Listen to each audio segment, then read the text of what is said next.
Un voyage à suivre de près en Allemagne, celui du ministre iranien des Affaires étrangères. Bonn pourrait servir d'intermédiaire dans les tractations entre Paris et Téhéran. La société Thomson devient le numéro 3 mondial de l'électronique grand public. Elle rachète une partie de l'américain General Electric et lui revend son secteur d'imagerie médicale. La sécurité sociale de mal en pis, plus de 33 milliards de trous l'an prochain. Philippe Séguin annonce des mesures de fonds pour les mois à venir. Une journée supplémentaire de détention pour Marcel Carton, Marcel Fontaine, Jean-Paul Kaufmann, Jean-Louis Normandin d'Antenne 2 et Roger Hawke. Les otages français au Liban n'ont toujours pas été libérés. Madame, Monsieur, bonsoir. Rien de très nouveau sur le front des ambassades. 6 jours après la rupture des relations diplomatiques entre Paris et Téhéran, le dispositif demeure inchangé autour de l'ambassade d'Iran à Paris, tout comme d'ailleurs à Téhéran autour des bâtiments diplomatiques français. Seul mouvement notable, le déplacement aujourd'hui du chargé d'affaires iranien à Paris, qui a quitté tout à l'heure, et ce sont ces images, son ambassade pour aller à sa résidence, rue Fortuny, avant de passer à la maison de l'Iran, toute proche de l'ambassade. L'Italie et le Pakistan sont en tout cas toujours pressentis pour représenter les intérêts des deux pays qui maintiendraient sur place une mini-représentation diplomatique. Mais c'est peut-être d'Allemagne que nous parviendront les informations ce soir. Bonn qui reçoit le numéro 1 de la diplomatie iranienne, M. Velayati. De Bonn, voici notre correspondant Philippe Rochaud. C'était la première fois qu'un haut responsable iranien se rendait en Allemagne depuis la révolution islamique et c'est au cours de cet entretien que le ministre allemand des Affaires étrangères, M. Genscher, a plaidé la cause des diplomates français retenus à l'ambassade de France à Téhéran. M. Genscher venait de recevoir un message de Jean-Bernard Raymond, son homologue français, et il a accepté d'intervenir en leur faveur auprès des Iraniens. En accueillant ce matin M. Velayati avec d'importantes mesures de sécurité, l'Allemagne est convaincue qu'elle maintient ainsi le dialogue entre l'Iran et les pays occidentaux, car il est capital que la République islamique ne se sente pas rejetée et isolée. Mais sur le conflit des ambassades entre Paris et Téhéran, M. Velayati est resté ferme. ما هیچ مانعی بر سر راه آمد و رفت دیپلمات‌های فرانسوی در صورتی که عمل متقابل باشه بین ما و فرانسه نمی‌بینیم. Nous ne voyons pas d'obstacle au transfert libre des diplomates, à condition que leur départ des deux pays soit réciproque. Mais l'Iran met sur le même plan les cas de messieurs Tori et Gorgi. بفرمایید که آقای توری Monsieur Tori, le consul de France à Téhéran, et Monsieur Gorgi, notre deuxième homme à l'ambassade d'Iran, passeront tous deux devant la justice ou aucun d'entre eux. Ainsi, la visite à Bonn de Monsieur Velayati n'aura pas permis de débloquer le cas de ces deux hommes encerclés dans leur ambassade à Paris et Téhéran. Pour comprendre l'intérêt pour la France de cette visite, il faut se souvenir que l'Allemagne entretient des relations à peu près normales avec l'Iran, des relations économiques surtout, et que Bonn ne revendique aucune influence politique au Proche-Orient. De nouveau, voici Philippe Rochaud. À Bonn, la rencontre de M. Genscher, ministre allemand des Affaires étrangères, avec le secrétaire de la Ligue arabe, Chedlik Libi, avant la réunion du Conseil de sécurité, a illustré la position ambiguë de l'Allemagne fédérale au Proche-Orient. L'Allemagne vient de renouer avec la Syrie. Elle fait valoir son amitié avec la France, elle garde des liens avec l'Irak, mais surtout avec l'Iran, dont elle est le premier partenaire économique européen. Ses exportations, comme les camions Mercedes, ont augmenté ces dernières années avec l'Iran. Une centaine d'entreprises allemandes travaillent dans la République islamique et l'Iran participe à 27% du capital des aciéries Krupp. L'une des raisons avancées en Allemagne, c'est qu'il ne faut pas isoler l'Iran dans sa guerre. Il faut voir les relations entre l'économie et la politique. La RFA, contrairement à d'autres pays de l'Ouest, aucune ambition politique à jouer dans la région en question. Et c'est pour ça qu'elle peut avoir une position beaucoup plus neutre dans ce conflit. Mais l'Allemagne compte aussi sur l'Iran pour obtenir la libération de ses deux ingénieurs, Cordes et Schmidt, capturés à Beyrouth en janvier, après l'arrestation à Francfort de Mohamed Ahmadei, qui sera jugé en Allemagne pour le détournement du Boeing de la TWA en 1985. Cet homme, à droite, Hans Wisniewski, a négocié dernièrement avec l'Iran pour qu'il use de son influence éventuelle auprès des ravisseurs, Mais malgré les bonnes relations entre Bonn et Téhéran, il n'a pas obtenu gain de cause. Et puis sur le terrain, dans le golfe arabo-persique, c'est plutôt la détente après que les navires koweïtiens qui battent maintenant pavillon américain aient passé sans encombre le détroit d'Ormuz. Vous le voyez sur ces images. À noter que le ministre iranien, le même que vous avez vu, M. Velayati, le ministre iranien des Affaires étrangères, a indiqué que son pays n'attaquerait pas ses bateaux dans le golfe, sauf s'il était lui-même, donc si l'Iran était lui-même attaqué. Mariage franco-américain dans l'électronique, une union qui crée d'ailleurs la surprise puisque c'est Thomson, la société française, qui rachète la division grand public du géant américain General Electric. Il lui cède en échange son électronique médicale, c'est-à-dire les appareils de radiologie et les scanners. Du coup, Thomson devient le numéro 3 mondial dans le secteur des équipements audiovisuels ménagers. Derrière Matsushita, le japonais, et Philips, le néerlandais. Alors sur l'importance de ce contrat, Jean-Marc Dubois. Ça roule pour Thomson. Le groupe français va enfin atteindre l'un de ses buts, devenir un très grand de ce que l'on appelle l'électronique grand public. C'est-à-dire les téléviseurs, les magnétoscopes, les chaînes IFI, les compacts disques. En rachetant 80% des activités grand public du géant américain General Electric, 31 000 salariés et un chiffre d'affaires de près de 20 milliards de francs, Thomson Grand Public double son poids, s'ouvre le marché américain et récupère un important laboratoire de recherche. Pour la firme française, c'est la concrétisation d'une récente orientation vers le secteur grand public. Avec en point de mire, personne ne s'en cache, la bataille pour les nouvelles technologies, comme la télévision haute définition. Le marché du futur, et celui-là, Thomson ne veut pas le rater. Pour cela, il n'y avait qu'une solution, grandir. Les produits que vous avez chez vous, les téléviseurs, et plus encore les magnétoscopes, les lecteurs compact disques, sont des produits identiques. Le japonais à Tokyo, l'américain à San Francisco, le français à Paris regardent des programmes, écoutent des disques sur le même appareil. Ce qui veut dire qu'on peut produire un appareil n'importe où dans le monde pour le vendre n'importe où dans le monde. On dit donc, en jargon, je suis désolé, que le marché est mondial. Et ceux qui ne sont pas mondiaux ne tiennent pas la route. Et Thomson n'était qu'européen. Le sens de cet accord, c'est par cette alliance avec l'Amérique, de faire de nous un groupe mondial. L'autre côté de l'accord, c'est le rachat par General Electric, spécialiste du scanner mobile comme celui-là, du département équipements médicaux de Thomson, la CGR. Un échange de bons procédés, puisque tout le monde y trouve son compte. Le plus intéressant de cet accord, c'est que tout le monde est gagnant. Parce que les deux sociétés peuvent rejoindre leur but stratégique. Thomson arrive en dimension mondiale qui la met en condition de concurrence au même niveau que Matsushita et Philips. Et de notre côté, on arrive encore une fois à une dimension mondiale qui nous met comme numéro 1 dans le diagnostic médical. Il reste maintenant à attendre l'accord des gouvernements respectifs et à visser les derniers boulons, mais cela ne semble pas poser de gros problèmes. Réaction de la CGT qui condamne avec fermeté cet accord Thomson-General Electric. 33 milliards et demi de francs de déficit en 88. Le gouffre de la sécurité sociale est sans fin. Ce déficit de 33 milliards, 6 précisément, c'est ce que prévoit la commission des comptes pour l'année prochaine, malgré les dernières mesures prises au printemps par le gouvernement. Du coup, eh bien, Philippe Séguin annonce des mesures structurelles, dit-il, que ces mesures structurelles seront prises dans les prochains mois pour tenter de rééquilibrer ces comptes. Explication d'Ève Mettet. Plus de 33 milliards de francs de déficit, un chiffre record. 1988 devrait donc être l'année noire pour les comptes de la sécurité sociale. Après 20 milliards de francs de déficit en 1986, la Commission prévoit un léger mieux pour cette année.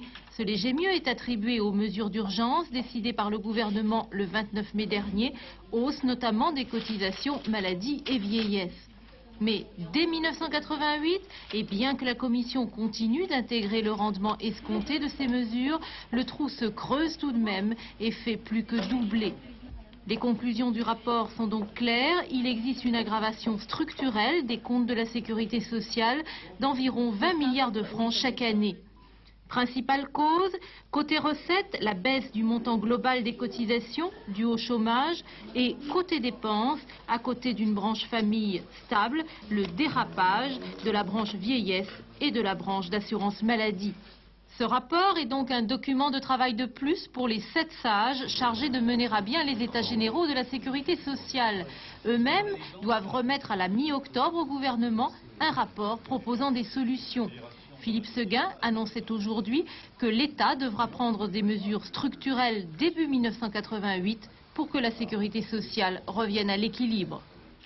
Peu ou pas de remous en Guadeloupe après l'arrestation il y a 3 jours de Luc Renet, le leader de l'action révolutionnaire Caraïbe. La preuve peut-être que l'ARC L'Arc a bien été décapité dans cette opération. Regardez sur place l'enquête de Gérard Beaufils et de Yves Breu, ce sont nos envoyés spéciaux. Luc Renet et ses complices, tous membres de l'ex-alliance révolutionnaire Caraïbe, sont entendus depuis un peu plus de 24 heures par le juge Bruguère, venu spécialement de Paris. Renet, en cavale depuis son évasion spectaculaire de la prison de Basse-Terre il y a 2 ans, devra maintenant répondre devant la justice des 19 derniers attentats de novembre, revendiqués par son mouvement aujourd'hui dissous. Au terme du délai de garde à vue qui expire demain, Luc Renet pourrait être transféré et incarcéré en métropole, l'épilogue de la vague de violence qui a secoué la Guadeloupe depuis plus de 4 ans. En ce qui concerne l'Arc, il n'y a aucun doute à avoir là-dessus, puisque nous savons parfaitement qui participe de cette mouvance, et les responsables étant actuellement arrêtés, leurs comparses ou leurs complices étant parfaitement connus de nous, je crois que nous pouvons affirmer sans l'ombre d'un doute, et je n'ai pas l'habitude d'être aussi affirmatif, que effectivement il n'y a plus aucun danger à redouter de ce côté-là. La fin des affaires de terrorisme en Guadeloupe, on pourrait le penser effectivement en consultant cet avis de recherche placardé un petit peu partout dans l'île. Il ne reste plus en effet qu'un seul terroriste en fuite, Max Céleste, depuis l'arrestation de Luc Renet et de ses complices. Mais cette arrestation du fondateur de l'Alliance révolutionnaire Caraïbe peut provoquer encore quelques rebondissements. En effet, Luc Renet a été trouvé en possession d'une importante somme d'argent provenant vraisemblablement de l'impôt révolutionnaire, extorqué aux populations guadeloupéennes, et en possession également de documents importants qui pourraient déboucher sur de nouvelles arrestations. Jacques Chirac au chevet de la francophonie. Il est à Brazzaville pour le congrès de l'association des maires francophones, une manière de prélude au sommet des nations qui parlent français qui est prévu pour le mois de septembre prochain au Québec, au Canada. Jean-Louis Le Seine. Officiellement, Jacques Chirac est venu ici en tant que maire de Paris, puisque c'est à ce titre qu'il est président de l'Association internationale des maires francophones, une association qui regroupe 42 membres représentant 28 pays. Officiellement, Jacques Chirac a donc planché sur le thème imposé, les moyens de la modernisation de l'administration publique, vaste sujet. Mais ce déplacement offre surtout l'avantage au Premier ministre de lui permettre de rencontrer beaucoup de responsables africains dans un même lieu. Il leur a même ce matin proposé une devise. Coopération pour le développement, amitié et francophonie. Autre intérêt pour Jacques Chirac au cours de ce voyage, la rencontre avec le président congolais, M. Sassou Nguesso, qui jusqu'à la semaine prochaine est le président en exercice de l'OUA, l'Organisation de l'Unité africaine. Au cours des discussions en tête-à-tête, les 2 hommes ont abordé le problème du Tchad, celui de l'Afrique du Sud et bien sûr la dette africaine. Rencontre d'autant plus importante que l'homme fort de la République populaire du Congo jouit d'une audience certaine dans les autres pays du continent. Président du Parti congolais du travail, président de la République, président du gouvernement. M. Nguesso, lui, ne connaît pas de problème de cohabitation. Les dernières propositions de Mikhaïl Gorbatchev pour la liquidation des missiles installés en Europe et en Asie seront probablement examinées à Genève pour cette séance plénière des négociations du même nom, les négociations de Genève. En tout cas, Washington en tout cas, accueille avec beaucoup d'intérêt ces nouvelles propositions, comme nous l'explique maintenant Jean-Marc Ilouz, qui est à New York. L'administration américaine a bien accueilli les nouvelles propositions de M. Gorbatchev. Une bonne raison d'espérer la signature d'un accord définitif et un sommet Reagan-Gorbatchev, a déclaré un porte-parole de la Maison-Blanche. Satisfaction donc, mais teintée de prudence. Satisfaction parce que l'URSS ne soumet plus la suppression des 100 missiles intermédiaires basés en Asie à une modification du système défensif américain dans cette région du monde. Prudence parce que la signature d'un accord définitif peut encore trébucher sur d'autres problèmes. Les soviétiques exigent toujours le démantèlement des Pershing 1A, ces 72 missiles allemands sous contrôle américain. Alors aujourd'hui même à Genève, les Américains auront pu prendre connaissance du détail officiel des nouvelles propositions soviétiques. Celles-ci ne seront rendues publiques que vendredi. D'ici là, Washington devra décider de quelle manière renvoyer la balle à M. Gorbatchev. Jean-Paul Mazurier, l'ancien avocat d'Abdallah, auteur d'un livre dans lequel il expliquait comment il avait travaillé pour les services secrets français. Le jeune avocat vient d'être radié du barreau de Paris. On lui reproche la violation grave des obligations nées de son serment. Le pont de la discorde entre l'île de Ré et le continent avec le nouveau coup de colère du commandant Cousteau. La construction de ce pont est illégale, affirme Jacques-Yves Cousteau, s'appuyant sur une décision du tribunal administratif de Poitiers. Et il se dit maintenant prêt à se battre de toutes les façons qui conviennent. Enquête de Jean Pézieux et de Yann Jiquel. À Paris ce matin, devant le musée d'Orsay, un attroupement. On commence, semble-t-il, à construire un pont. Au cœur de l'action, un homme bien connu, le commandant Cousteau. Qu'est-ce que vous faites? Vous l'avez vu, on construit un pont. Est-ce que vous avez une autorisation? Bien sûr que non. Ah ben il faut une autorisation, c'est obligatoire. Non, non. Vous avez demandé à la préfecture? En France, c'est inutile. Ah ben je suis désolé. Non, non, écoutez, on a des exemples. Ben quel exemple? Mais pas ici, pas à Paris. Ah. Qu'est-ce que ça peut faire? C'est en France. À l'île de Ré, le tribunal a décidé d'arrêter le pont, on le continue comme si rien n'était. La dérision, c'est l'arme de Cousteau contre les travaux du pont de l'île de Ré qui se poursuivent illégalement, car le tribunal administratif a annulé l'autorisation de construire donnée au Conseil général. Le Conseil général favorable au développement des liaisons routières avec le continent. Il est certain que quand on envoie 250 000 automobiles dans une île, je dis ce chiffre au hasard, sans qu'il y ait des structures d'accueil qui aient été prévues et installées, on court à la catastrophe. C'est ce que nous voulons éviter. Cet ouvrage est absolument nécessaire. Je crois que les Rétais et tous les usagers en sont parfaitement convaincus. Ils vont avoir quelque inquiétude, je les comprends. Cela va nous donner aussi quelque travail, c'est bien évident. Mais je suis persuadé que nous aboutirons au résultat que nous souhaitons. Nous n'avons pas à commenter la décision du tribunal, répond le ministère de l'Environnement que nous avons interrogé. L'affaire regarde le Conseil général et la justice. Par contre, nous pouvons accroître la protection de l'environnement en faisant de l'île un site protégé. Peu rassurés, Cousteau et ses amis vont tout tenter.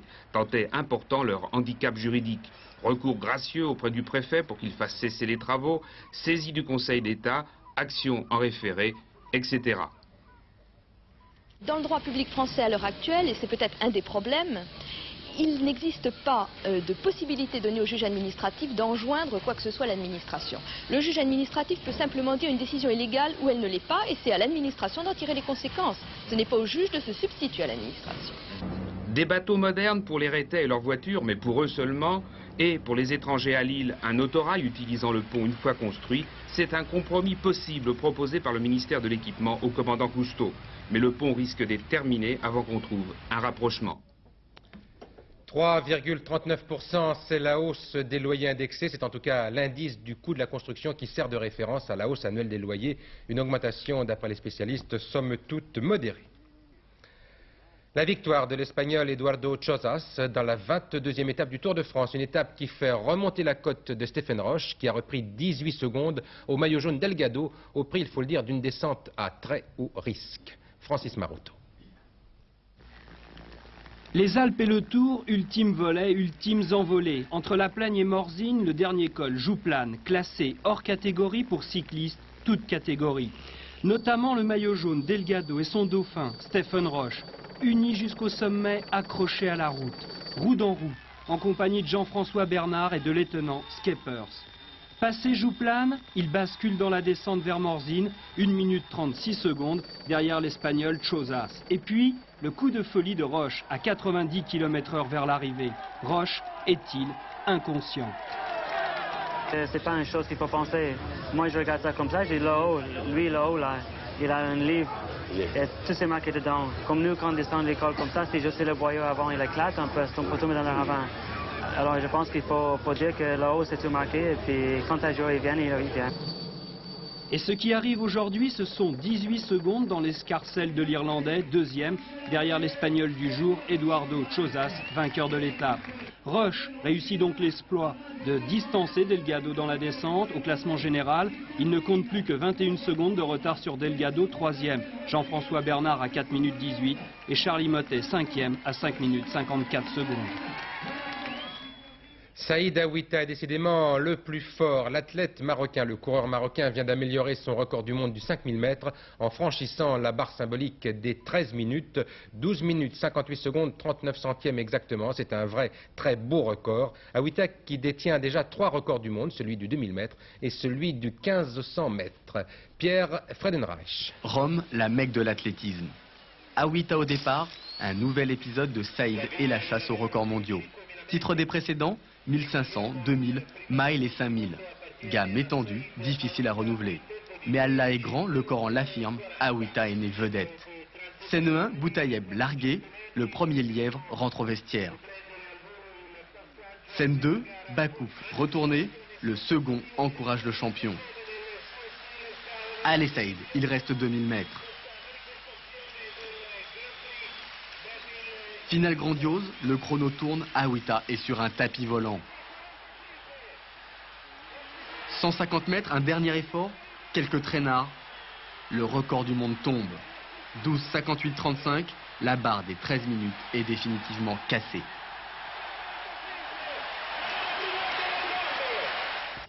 Les tiercés écartés qui se couraient à Saint-Cloud, maintenant rapport et résultat. Résultat d'abord du tiercé pour 5 francs, 3, 13, 7, c'est la combinaison gagnante.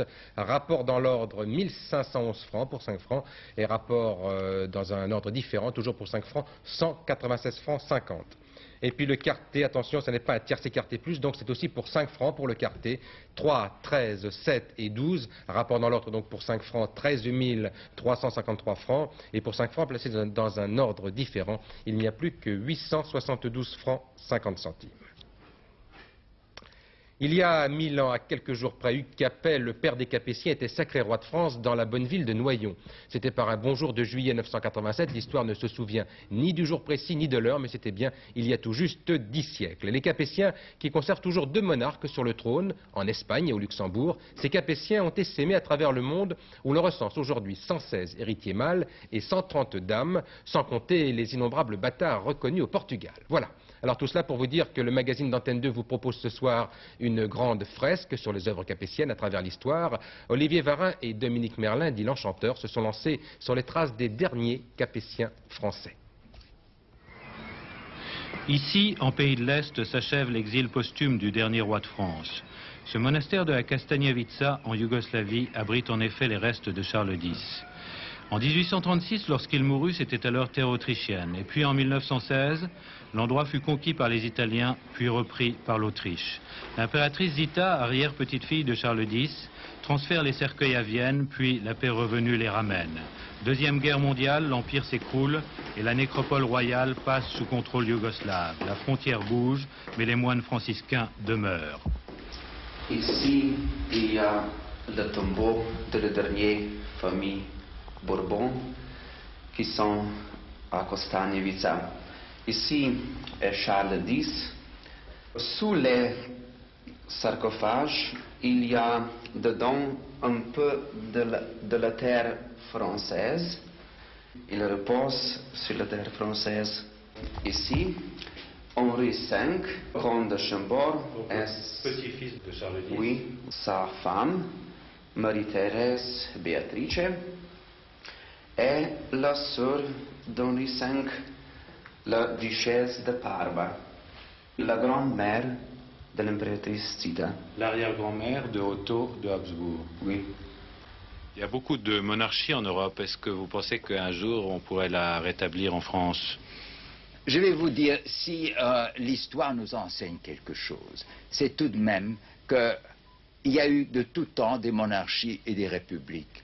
Il n'y a pas de forme d'État d'avenir, il n'y a pas de forme d'État du passé. Donc, je n'exclus rien dans l'avenir, parce que ce serait absurde, parce qu'il ne faut jamais dire jamais en politique.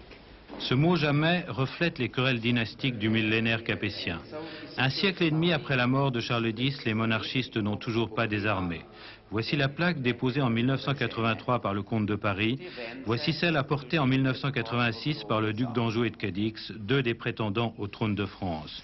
Selon un sondage récent, 17% des Français sont favorables à la restauration de la monarchie.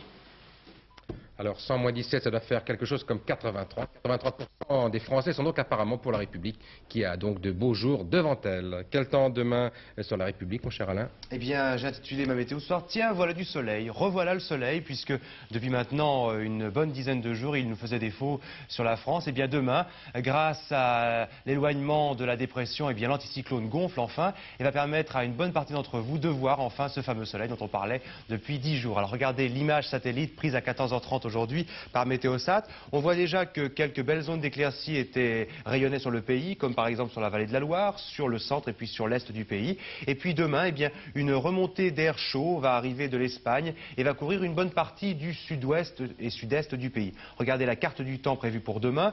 Après une matinée très nuageuse sur la partie nord et beaucoup de brouillard et de brume sur la partie sud, eh bien, cet air chaud va donc provoquer des nuages depuis les Pyrénées en remontant vers le Massif central jusqu'aux Alpes et peut-être même jusqu'au Jura. Cette zone donc nuageuse va être également accompagnée d'ondées orageuses et elle va se décaler en cours de journée pour atteindre le pourtour méditerranéen. Seule la Corse restera plus ensoleillée et en principe il ne devrait pas y avoir d'averse sur la Corse. À l'arrière, eh bien, on va trouver depuis le nord Picardie jusqu'à l'Alsace et à la Lorraine un temps plus variable avec quelques averses également. Et puis ce fameux beau temps, le voici depuis la Bretagne jusqu'à l'Aquitaine, jusqu'à la Bourgogne, au centre, à l'Île-de-France et à la Manche. Un temps beaucoup plus beau avec quand même dans la soirée une arrivée de nuages sur les côtes de la Manche. Passons maintenant aux températures. Elles remontent quand même de quelques degrés, de 18 degrés à Cherbourg jusqu'à 24 dans l'Est demain, 23 à Paris. Et pour la partie sud, de 22 degrés à Biarritz, nous irons jusqu'à 30 degrés en Corse. Demain, vendredi 24 juillet, le soleil se lèvera à 6h14, se couchera à 21h39. Ça fait 2 minutes de soleil en moins et c'est la Sainte Christine. Dernier journal ce soir avec Philippe Arroir aux environs de 23h45, minuit moins le quart. Demain, Télématin, Roger Isabelle, c'est toujours 6h45. Quant à moi, je vous retrouve demain soir à 20h. Très bonne soirée sur Antenne 2 avec Angélique.